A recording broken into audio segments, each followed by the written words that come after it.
نوركم يوم القيامة فمن زحزح عن النار وأدخل الجنة فقد فاز. صدق الله العظيم. إن الله وملائكته يصلون على النبي يا أيها الذين آمنوا صلوا عليه وسلموا تسليما. اللهم صل على سيدنا ومولانا وحبيبنا وحبيب ربنا وطبيبنا وطبيب قلوبنا محمد صلی اللہ تعالی علیہ وآلہ وصحبہ وسلم. برادران اسلام، یہ موت ایک ایسی اٹل حقیقت ہے کہ آدمی اس کو نہ چاہتے ہوئے بھی پھر بھی انسان کو قبول کرنا پڑتا ہے. موت اللہ تبارک و تعالیٰ کا ایک ایسا حکم ہے جو ہر ایک دروازے پر اور ہر ایک زیرو کے پاس ہر حال میں اس نے پہنچنا ہے. اور فرمایا کہ اس بات کے اوپر ذرا آپ توجہ کریں، یہ موت اور حیات کو اللہ نے پیدا کیوں کیا؟ تو اس کے لیے ارشاد فرمایا تبارک الذی بیدہ الملک وہو علی کل شیء قدیر الذی خلق الموت والحیات لیبلوکم ایکم احسن عملا وہو العزیز الغفور. وہ عزتوں کا مالک اللہ، وہ حکومتوں کا مالک اللہ، وہ ساری دنیا کا قادر اللہ، ہر چیز کو بنانے والا وہ اللہ. الذی خلق الموت والحیات لیبلوکم ایکم احسن عملا. اس اللہ نے اس موت اور حیات کو اس لیے پیدا کیا ہے تاکہ وہ اللہ یہ دیکھے کہ کون تم میں سے کون سا آدمی اچھے عمل کے ساتھ اللہ کی دربار میں آتا ہے. برادران اسلام، دنیا کے اندر ہماری قومیں بھی ہیں، ہمارے قبیلے بھی ہیں، ہمارے رنگ اور نسل بھی ہیں، ہم مالدار اور غریب بھی ہیں، ہم کوٹھیوں والے بھی ہیں، بنگلوں والے بھی ہیں، جھونپڑیوں والے بھی ہیں، گداگر بھی ہے، بینک اور بیلنس والے بھی ہیں.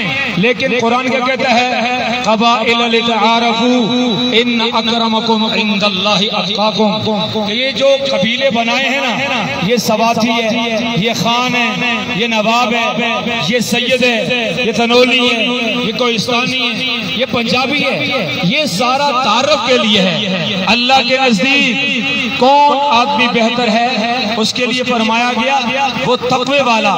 جاؤ نہ ذرا مکے کی دھرتی پہ، آپ کو نظر آئے ایک طرف ایک آدمی ہے، یہ شولوں کا باپ ہے، اسے ابو لہب کہا جاتا ہے. اس کی بات کا لوگوں کو اثر بھی ہوتا ہے. یہ گلی کوچے میں کھڑا ہو جائے لوگ اس کی طرف کھینچے چلے آتے ہیں. لیکن میرے بھائیوں، اس کا خاندان بھی اونچا ہے، اس کے کپڑے بھی اعلیٰ ہیں اور اس کی بول بھی اعلیٰ ہے. لیکن اس کے پاس صرف ایک چیز کی کمی تھی، اس کے گلے کے اندر میرے محمد کی غلامی کا توق نہیں تھا. اس کے گلے کے اندر میری محمد مصطفیٰ کی یاد کا توق نہیں تھا. یہ دور تھا، اتباع سے دور تھا، ناکام ہوا، کچھ بھی نہ ملا. لیکن دوسرے مقام پہ آپ دیکھیں یہ کون ہے؟ اسے بلال کہتے ہیں. رنگ کا یہ کالا ہے، آنکھیں اس کی چھوٹی چھوٹی ہیں اور زبان اس کی توتلی ہے، اور کوئی بڑے خاندان کا مالک بھی نہیں ہے. لیکن میرے بھائیوں،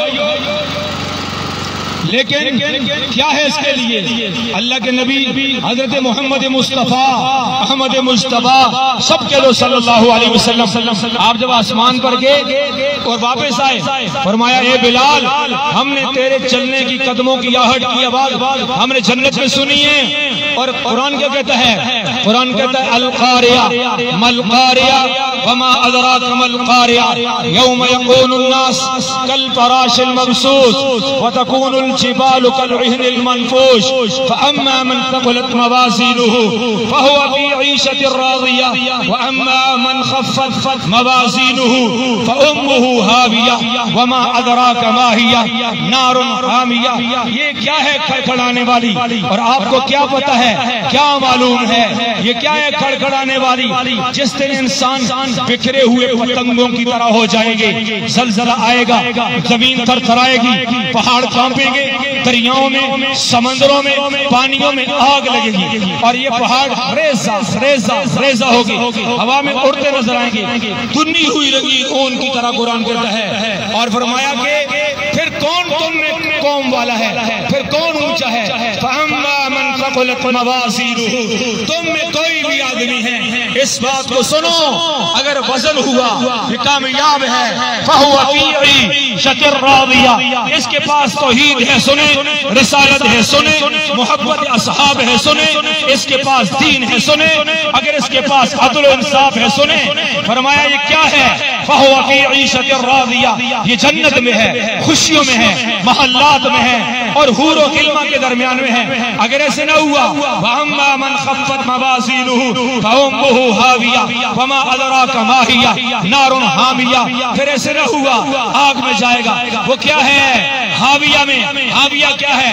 بھڑکتی ہوئی آگ ہے۔ میرے بھائیو، ہمارا جو بھائی آج ہم سے الوداع ہو رہا ہے، تھوڑی دیر کے بعد آپ دیکھیں گے اس کے لاشے کو، اس کی میت کو، اس کے وجود کو لایا جائے گا۔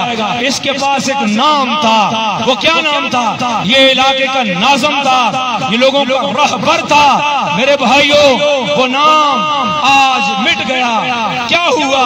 کسی شاعر نے کیا خوب کہا ہے کہ کھا گئی یہ زمین آسمان کیسے کیسے، ملے خاک میں اہل شان کیسے کیسے، جگہ جی لگانے کی دنیا نہیں ہے، یہ عبرت کی جا ہے، تماشا نہیں ہے۔ اب گھر والے روئیں گے، اس کی چارپائی اٹھے گی، چیخیں گے، چلائیں گے، دوست آئے ہیں، عوام آئی ہے، رشتہ دار آئے ہیں، احباب آئے ہیں، محلے دار آئے ہیں، آج اس کو الوداع کہنے آئے ہیں۔ تھوڑی دیر کے بعد بھائی ذوالفقار کا علاقہ بدلے گا، گھر بدلے گا، نظام بدلے گا، زیر زمین جائے گا۔ ہم سمجھتے ہیں زیر زمین ایک گڑھا ہے، یہ نہیں ہے۔ میرے آقا دو جہاں محمد مصطفیٰ، احمد مصطفیٰ، ساقی کوثر، تاجدار مدینہ، فخر دو عالم، آمنہ کے در یتیم، امام الانبیاء۔ وہ کون امام الانبیاء؟ جنہیں بنایا گیا حسن ان پہ ختم، جمال ان پہ ختم، جمال ان پہ ختم، جلال ان پہ ختم، امامت ان پہ ختم، خطابت ان پہ ختم۔ وہ کون؟ محمد مصطفیٰ، آفتاب کائنات محمد مصطفیٰ، مہتاب کائنات محمد مصطفیٰ، وہ باب کائنات محمد مصطفیٰ۔ وہ کون؟ محمد مصطفیٰ، شان کائنات محمد مصطفیٰ، آن کائنات وہ محمد مصطفیٰ۔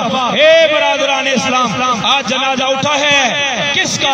ذوالفقار بھائی کا۔ میرے بھائیو، مرنے سے پہلے مرنے کی تیاری کرنا، یہی کامیابیاں ہیں۔ تمہارا تعلق جس نبی کے ساتھ ہے وہ نبی اونچا، جو منزل آئی وہ منزل اونچی، اور پیغمبر کی امتیوں اپنے گلے میں محمد مصطفیٰ کی غلامی کا توق ڈالو اور یوں ڈالو، اپنا عقیدہ بناؤ، اللہ کے علاوہ کوئی مشکل کشا، حاجت روا اور کشتیاں پار لگانے والا نہیں ہے۔ پھر عقیدہ بناؤ محمد مصطفیٰ جیسا کوئی نہیں ہے، وہ اپنی مصطفائی میں، امامت میں اکیلے ہیں، تنہ تنہا ہیں، لاجواب ہیں، بے مثال ہیں، اور وہ خاتم النبیین نبی ہیں۔ ما کان محمد ابا احد من رجالکم ولکن رسول اللہ وخاتم النبیین۔ میرے نبی نے فرمایا انا خاتم النبیین لا نبی بعدی۔ لہذا نبی کے دشمنوں، قائدانیوں کے ساتھ لین دین، رشتہ داری، برادری، یاری دوستی ختم کرو، نہیں کرو گے پھنس جاؤ گے۔ اس لیے میں آخری بات یہ کر رہا ہوں، ہمارے بھائی دنیا سے الوداع ہوئے، ان کے لیے ہم یہ دعا کرتے ہیں اللہ ان کے سفر کو آسان فرمائے، اللہ تبارک و تعالیٰ 3 سوالوں کے جواب آسان فرمائے اور ان کو آقا دو جہاں کی شفاعت نصیب فرمائے۔ ہم سب کو قیامت مرنے سے پہلے مرنے کی تیاری کرنے کی توفیق نصیب فرمائے۔ جب تک زندہ رہیں اسلام پر زندہ رہیں، اور جب موت آئے ایمان کی حالت میں موت آئے اور ہم سب کی زبانوں پر جاری ہو گواہ بنا کے اونچی پڑھ لو لا الہ الا اللہ محمد رسول اللہ وما علینا البلاغ، اور بہت سارے مقررین ہیں اپنے خطابات فرمائیں۔ جزاکم اللہ خیر۔ یہ تھے مولانا عبید الرحمن حیدری صاحب جو اپنے جذبات کا اظہار کر رہے تھے۔ یقیناً آج آپ کے بھی اور ہم سب کے دل انتہائی غم زدہ ہیں، کیونکہ آج نہایت ہی ہمارے شفیق اور نہایت ہی مہربان اور نہایت ہی محرک زندگی گزارنے والے ہمارے امیر محترم جناب ذوالفقار